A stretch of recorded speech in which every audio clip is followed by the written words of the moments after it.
Hello. As someone who has read and reflected on how to win friends and influence people, I'd like to share my most honest experiences, keeping within the length you've requested. Before reading it, I was skeptical. I thought the title sounded technical, even like a manual for manipulating others. But Dale Carnegie quickly shattered that prejudice.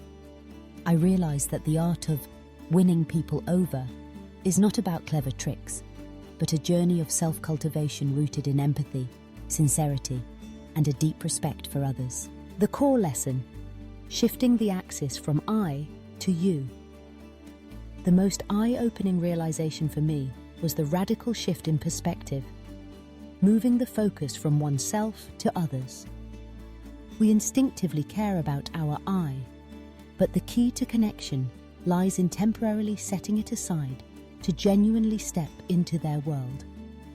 Carnegie taught that criticism and complaints only create defensiveness and resentment. In contrast, honest appreciation and sincere gratitude are the master keys that open people's souls.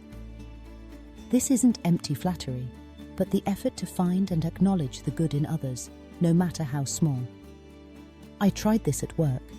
Instead of starting with, "You did this part wrong," I learned to begin with, "I was really impressed with how you handled problem X.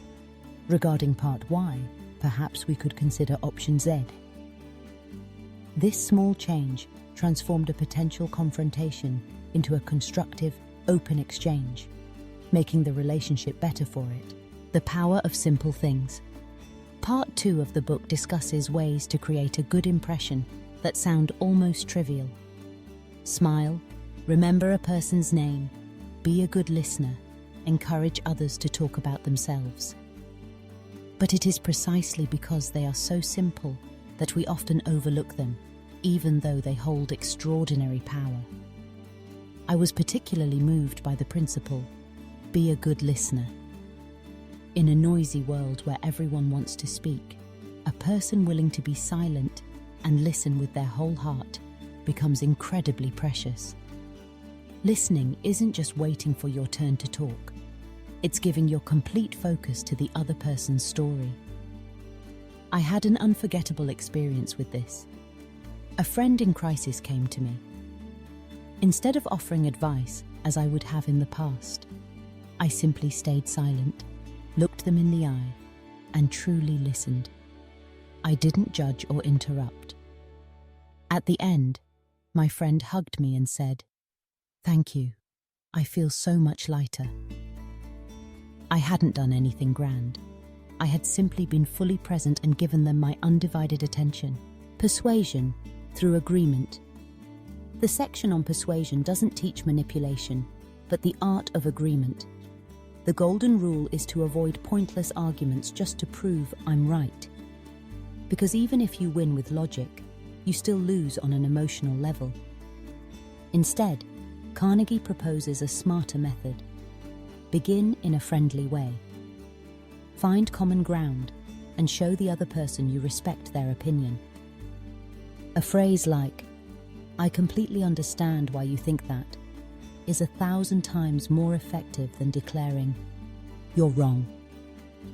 It opens the door to cooperation instead of slamming it shut. It's how you turn a dialogue into a collaboration and another person into an ally. Leading by inspiring. Finally, How to Win Friends is also an excellent leadership manual. A great leader, according to Carnegie's philosophy, does not give orders but inspires. They don't make employees fearful, but earn their respect and admiration. They do this by beginning with praise, calling attention to mistakes indirectly, and asking questions instead of giving direct orders. It's the art of uplifting others, giving them faith and a fine reputation to live up to, instead of imposing authority. Conclusion: an attitude for life. Some might argue that the principles in How to Win Friends are outdated. But I believe that human nature, with its deep-seated desire for recognition, respect, and to be heard, is timeless. Reading this book is not about applying a mechanical formula. It's a continuous process of practice, observation, and adjustment. It taught me that true success in life is measured by the quality of our relationships. And to build those relationships, there is no other path than sincerity, kindness, and empathy. Ultimately, how to win friends and influence people is not the art of conquering others, but the art of conquering one's own ego to become a better version of oneself. That is the most valuable journey this book has given me.